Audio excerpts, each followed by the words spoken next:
행함과 진실함으로라는 제목으로 우리 하나님 말씀 함께 나누도록 하겠습니다. 예수님께서 이 땅에 계실 때 그분의 사역을 세 가지로 말할 수 있는데, 가르치심과 선포하심과 치유하심이라고 우리가 정리를 했습니다. 이걸 두 가지로 정리하면 말씀과 행동, 두 가지로 나눌 수 있겠죠.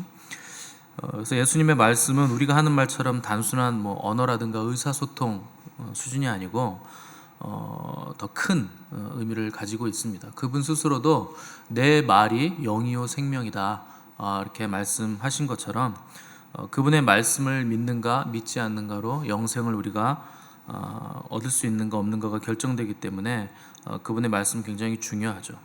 그리스도, 그분으로 인해서 천지를 창조하실 때 빛이 있으라 하실 때 빛이 있었는데, 말씀하시면 곧바로 곧 실행이다, 그분의 말씀이 곧 행동이다 하는 것을, 말씀하시면 곧바로 성취된다 하는 것을 우리가 성경을 통해서 확인할 수 있습니다. 이 땅에 오신 예수님도 이 말씀과 성취를 그대로 속성을 가지고 오셨기 때문에 그분의 말씀 자체가 그분의 인격이고 성품이고 행위였다 하는 것을 우리가 알 수 있죠. 그래서 바울은 고린도전서 15장에 보시면 성경대로 그리스도께서 우리 죄를 위하여 죽으시고 성경대로 사흘 만에 살아나셨다, 이렇게 표현을 했습니다. 성경대로라는 것은 말씀하신 대로, 그분이 미리 말씀하신 대로 그대로 성취가 됐다 하는 겁니다. 그러니까 말씀이 그분이시고 그분 자신이 말씀이셨다 하는 것을 성경은 반복적으로 우리에게 말씀해주고 있는 것이죠. 그리스도인들의 가장 두드러진 특징은 그리스도를 닮아가는 것에 있는데, 가장 먼저 닮게 되는 것은 말과 행동의 언행의 일치성입니다. 그 전에는 말과 행동이 다르기도 하고 거짓말을 하기도 했지만 예수님을 영접한 후부터는 말과 행동이 다르지 않은 언행일치의 삶으로 점점 더 우리가 가게 된다는 것이 그리스도인들의 가장 큰 변화라고 할 수 있습니다. 말로는 사랑, 긍휼, 감사, 화평, 인내, 기쁨, 이런 것들을 계속 얘기하는데 삶 속에서 그런 것들이 나타나지 않으면 정말 그리스도인들이라면 심령 안에서 갈등이 생기고 고민이 나타나게 돼 있습니다. 그래서 그런 것들을 듣고 또 알고 배웠는데, 또 그렇게 살아야 되는 것은 아는데 삶의 자리에서 그런 것들이 열매로 나타나지 않을 때 우리의 심령은 괴로움에 빠질 수밖에 없다는 겁니다. 왜 그런가? 예수 그리스도 우리 주님의 살아있고 좌우에 날선 검인 말씀이 우리의 심령을 계속 쪼개기 때문에, 그것이 열매로 나타나고 행동의 일치성을 가져오기 때문에 그것이 그 에너지가 있다, 살아있다 하는 것인데, 그것이 삶 속에서 일어나지 않으면 우리의 심령이 괴로운 겁니다.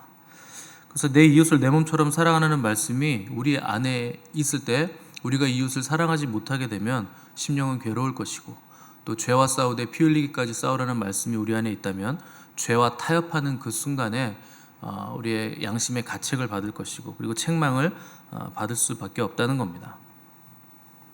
오늘 본문에 보시면 사도 요한이 사랑은 말과 혀로 하는 게 아니고 행함과 진실함으로 하는 거다, 이렇게 기록을 했습니다.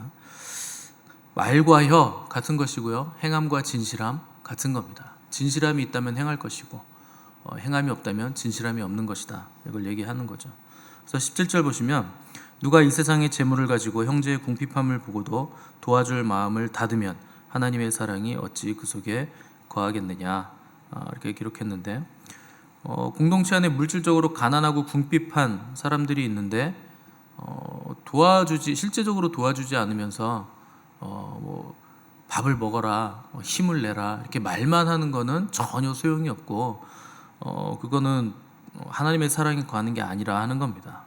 그러니까 우리가 누구를 도울 때, 그리고 흔히 이제 하기 쉬운 실수가 영적으로 도와준다거나 격려를 해준다거나 기도해 줄게요 이런다거나 하는 건 실제적인 도움이 되지 않는다는 거죠. 배고픈 자에게는 사실 밥을 주는 것이 실제적인 도움이기 때문에, 그러니까 말만 거칠애로 하지 말라는 겁니다. 정말 도와줄 마음이 있다면 내가 먹을 거 콩 한 쪽이라도 나눠서 배고픈 자에게 주는 것이 하나님의 사랑이 거하는 자들이다 하는 거죠.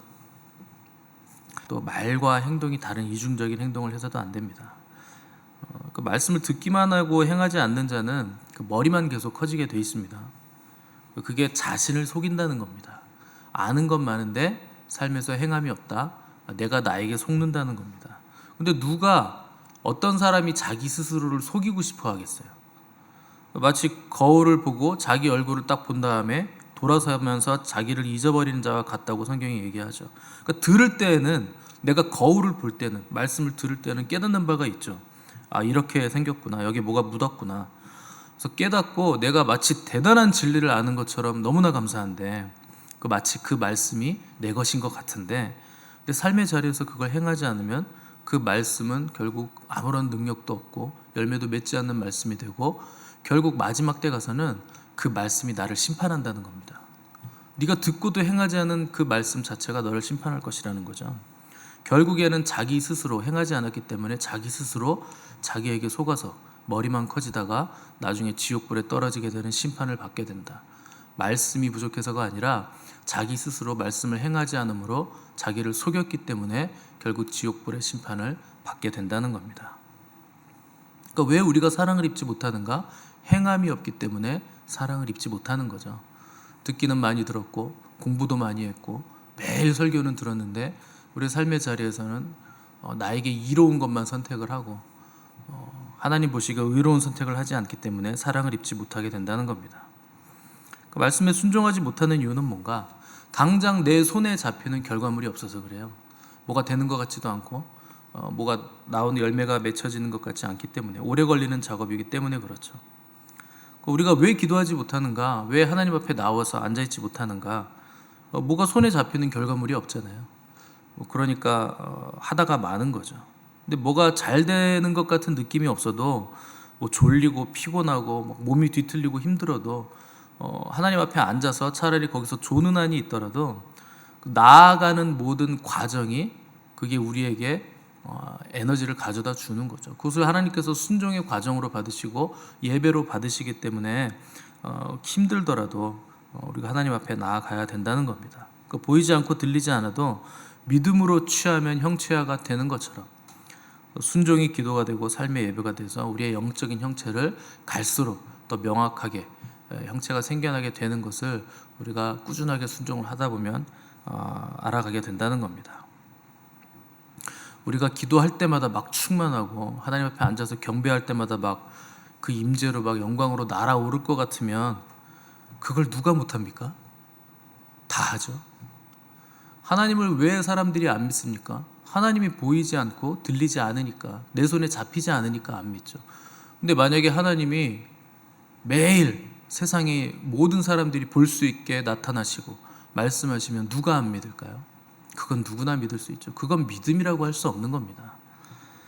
진짜 능력은 뭐가 잡히는 것 같지 않아도, 힘들고 마음이 어둡고 괴로울더라도 그때도 주님 앞에 나오는 게 진짜 능력인 거죠. 뭐 조금 마음에 안 들면 집어치우고, 누가 나를 찌르면 기분 나쁘다고 안 하고, 그 사람은 평생 그냥 그 자리에서 그냥 맴도는 겁니다. 그러니까 신앙이 성장도 하지 않고 매일 또 듣기는 들으니까 머리는 커지고, 근데 삶의 사랑의 능력은 나타나지 않고 열매가 결국 지옥불에 떨어진다는 거죠. 그래서 사도 바울이 게으른 자 먹지도 말라고 했을 때 육적으로는 너희들이 일하지 않으면 먹지도 말라는 얘기를 한 거지만, 영적으로는 말씀을 그렇게 받아 먹으면서 왜 순종을 안 하느냐? 게으른 자, 순종하지 않는 자들은 먹지도 마라, 말씀을 받지도 말라, 듣지도 말라는 겁니다. 그렇게 순종 안 할 바에는 뭐하러 계속 말씀을 듣느냐? 결국 그 말씀이 너를 심판할 텐데 순종하지 않으면서 왜 그걸 계속 받아먹고 있느냐 하는 걸 책망한 거죠. 또 게으른 자들은 계명에게서 가서 배우라 하는 자문의 말씀 있죠. 그 각자의 위치를 지키면서 열심히 사명을 감당하는 그 충성됨을 배우라는 겁니다. 그래서 머리로만 배우고 입으로만 말하면서 행함이 없는 사랑은 그것만큼 공허한 게 없는 겁니다.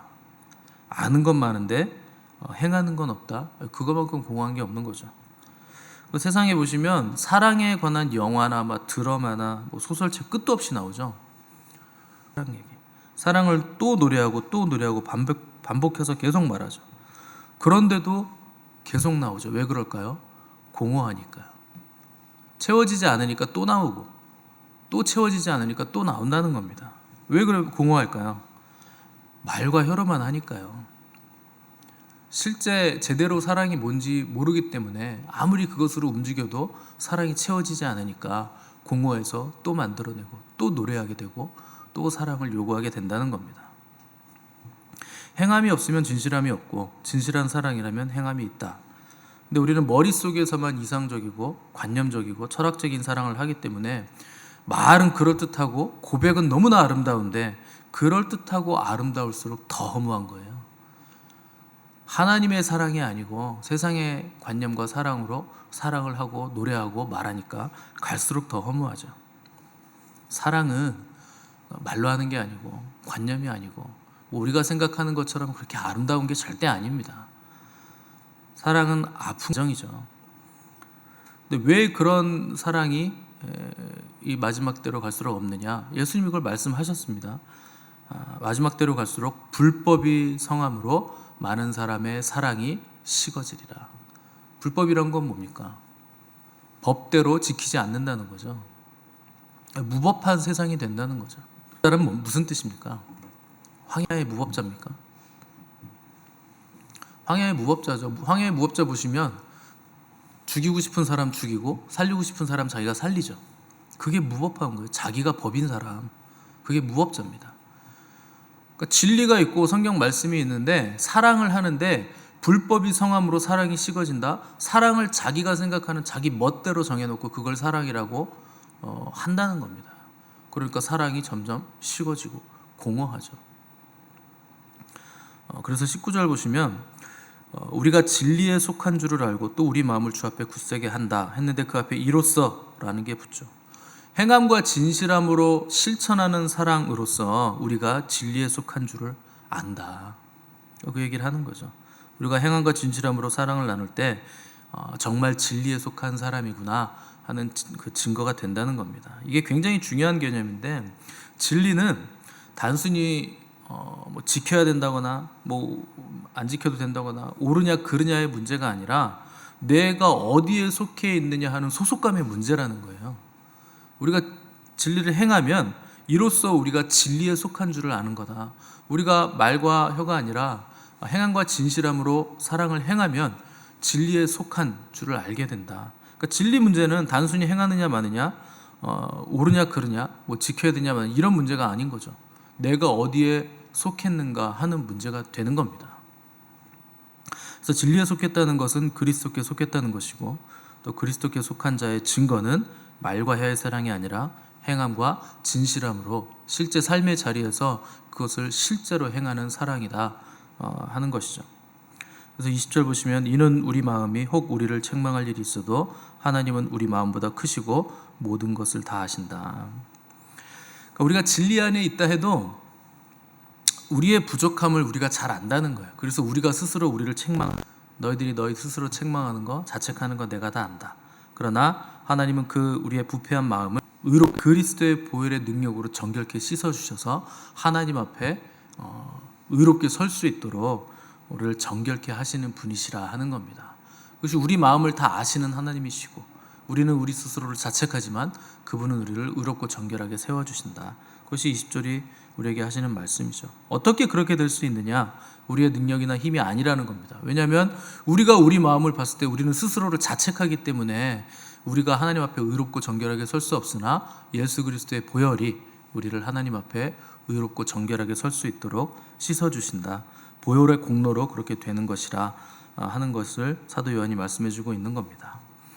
예레미야는 만물보다 거짓되고 심히 부패한 것이 인간의 마음이다 선고한 바가 있습니다. 그러나 바로 뒤에 여호와 하나님은 심장을 살피며 폐부를 시험하고 각각 그의 행위와 그의 행실대로 보응하신다 이렇게 기록을 했습니다. 여호와 하나님은 심장을 살피신다 하는 것은 우리의 마음을 살피신다는 뜻이죠. 그래서 우리의 마음이 아무리 커도 하나님보다 클 수 없고 우리의 마음이 하나님 앞에서 아무리 도망 다녀도 숨을 수 없다는 것이고 하나님은 우리의 마음을 다 헤아리신다 하는 겁니다. 그래서 시편 기자는 내가 하늘에 올라가도 땅속 깊이 내려가도 거기 계시며 새벽 날개를 치며 바다 끝에 거주해도 거기에도 하나님의 손이 인도하시고 붙드신다 이렇게 노래를 했습니다. 아무리 도망 다녀도 하나님은 끝까지 우리를 추적하신다는 거예요. 오신다는 겁니다. 우리가 양심의 가책을 받아서 하나님을 피해서 땅속 깊이 들어가 앉아 있어도 하나님은 끝까지 그 사랑이 우리를 찾아내시고 추적하시고 결국은 우리를 쓰레기더미와 먼지더미 속에 있는 우리의 심령을 깨끗하게 씻으셔서 정결케 해주신다는 겁니다. 주님은 이것을 제자들에게 너희에게는 머리털까지 세신 바 되었느니라 이렇게 말씀하신 거예요. 우리를 다 아신다는 겁니다. 우리의 양심의 가책도 아시고 부끄러움도 아시고 내가 내 스스로를 책망하는 그 마음도 아시는데 아시기 때문에 끝까지 하나님의 사랑이 우리를 찾아오셔서 예수 그리스도의 보혈로 씻어주시고 책망할 것이 없는 자들로 하나님의 백성들로 마침내 우리를 세워주신다 하는 겁니다. 이 하나님이 자비로우시고 은혜로우시고 부패한 마음을 보시면서 그것을 씻어주시기 위해 자기 아들까지 우리에게 내어주셨다. 그것이 그분의 사랑이라 우리는 그 사랑을 받았고 알기 때문에 말로만 사랑하지 말고 행함과 진실함으로 사랑하는 자들이 되어야 된다 하는 것이 오늘 사도 요한의 가르침입니다. 때문에 우리는 말과 여가 아니라 행함과 진실함으로 사랑하는 것이 마땅한 사람들입니다. 왜냐하면 하나님께서도 우리를 사랑하실 때 말로만 사랑하신 거 아니에요. 내가 너희를 구원했으니 이제 너희가 거룩하게 잘 살아봐라 그냥 이렇게 버려두시지 않았습니다. 우리의 능력 없음을 아시고 우리의 죄성을 아시고 그분 자신을 우리에게 내어주신 겁니다. 실제 행함으로 그분의 사랑을 우리에게 증거해 주신 것이죠. 그래서 그의 아들을 우리에게 보내셨기 때문에 우리가 그 사랑을 받았기 때문에 우리도 말로만이 아니라 이웃들을 사랑할 때 행함과 진실함으로 사랑해야 된다는 겁니다. 이웃을 사랑한다고 했을 때 가장 가까운 이웃은 누굴까요? 이제는 여러분들이 아내, 내 남편이 가장 가까운 이웃입니다. 그래서 우리는 먼 이웃 생각하기 전에 먼저 집안에 있는 내 아내와 남편 생각해야 되고 내 자녀들 먼저 이웃으로 생각하고 사랑을 거기서부터 시작을 해야 됩니다. 그거 못하는데 이웃을 사랑한다? 그거는 어불성설이죠. 이율배반인 것이고 가장 가까운 사람도 사랑하지 못하는데 어떻게 먼 이웃을 사랑을 하겠습니까? 예전에 어떤 아버지가 간증을 했는데 두 자녀가 있었는데 셋째 아이가 임신이 된 거예요. 근데 원하지 않는 아이였습니다. 이미 두 아이 키우는 것도 힘들고 버겁고 형편도 어려운데 그 하나를 더 키웠어요. 근데 아니나 다를까 예상대로 너무나 힘들었던 거죠. 그래서 짜증이 나는 거예요. 일하는 것도 힘든데 밤에 잠도 제대로 못 자고 또 신경 쓰이고 직장에서 힘들게 일하고 집에 돌아와서 쉬지도 못하니까 셋째 아이만 보면 이 아버지가 짜증이 나서 아내에게 왜 그건 나가지고 힘들고 어렵게 하느냐 이런 말을 했다고 합니다. 근데 어느 날 아이가 너무나 자지러지게 우는 거예요. 그래서 아무리 달래고 얼러도 너무 심하게 오니까 이게 불안해진 거죠. 그래서 아이를 이제 싸안고 병원으로 달려갔는데 그 아버지가 응급실에 도착하기도 전에 아이가 아버지 품에서 죽었습니다. 이 아버지가 자기 품에서 이 죽은 아이를 보면서 한없이 눈물을 쏟았는데 평생 내가 왜 그 아이에게는 한 번도 사랑을 주지 못했을까를 평생토록 후회하고 눈물을 흘리는 삶을 살게 됐습니다. 가장 가까이 있는 나의 자녀도 사랑을 주지 못해서 평생 후회하는 삶을 살게 된 거예요. 근데 가장 가까이 있는 가족조차 사랑하지 못하는 것이 우리죠. 내 남편, 내 아내, 내 자녀 사랑하지 못하면서 항상 우리가 듣는 말은 하나님을 사랑하고 이웃을 사랑해라. 그러면서 하나님은 사랑할 수 있겠는데 이웃은 또 사랑하지 못하고 그게 거짓 사랑이라는 겁니다. 하나님도 사랑하지 않고 있다는 증거가 된다는 거죠. 그래서 하나님이 우리를 구원해 주신 것은 미워하고 싸우지 말고 이제 사랑해라. 왜요? 십자가는 막힌 담을 허무는 치유와 회복과 사랑의 능력이기 때문에 정말 십자가의 사랑에 제대로 부딪혔다면 이제 사랑하는 삶, 오늘 우리가 찬송한 것처럼 주님께서 우리에게 부탁하신 일, 화목해 하라신 그 직분, 천사도 흠모하는 그 직분, 서로 사랑하라 하는 그 새로운 계명, 그것을 할 수 있는 능력을 우리에게 십자가로 그 은혜로 주셨다는 거예요. 근데 가정에 있는 이웃들, 나의 아내, 남편은 거짓이요 이율배반이다 하는 것이죠. 그 주님은 나의 최고봉이라는 책을 쓴 오스왈드 챔버스라는 분이 이런 말을 했어요. 나는 예수님을 나의 구주로 영접한 이후부터 어느 누구에게도 실망을 해본 적이 없다. 그 이유는 십자가에서 내가 얼마나 큰 죄인인지 알았기 때문에 나는 어느 누구에게도 비판은커녕 실망할 자격도 없는 죄인인 것을 깨달았다. 이렇게 기록을 했습니다. 우린 너무나 많이 실망하죠. 어떻게 네가 나에게 그럴 수가 있냐? 저 사람이 어떻게 저럴 수가 있느냐? 근데 우리는 그런 말할 자격조차도 없다는 겁니다. 얼마나 큰 죄인인가? 내가 얼마나 자격 없는 자인가? 도대체 내가 어떤 사랑을 보게 되고 알게 되고 깨닫게 됐다는 거죠.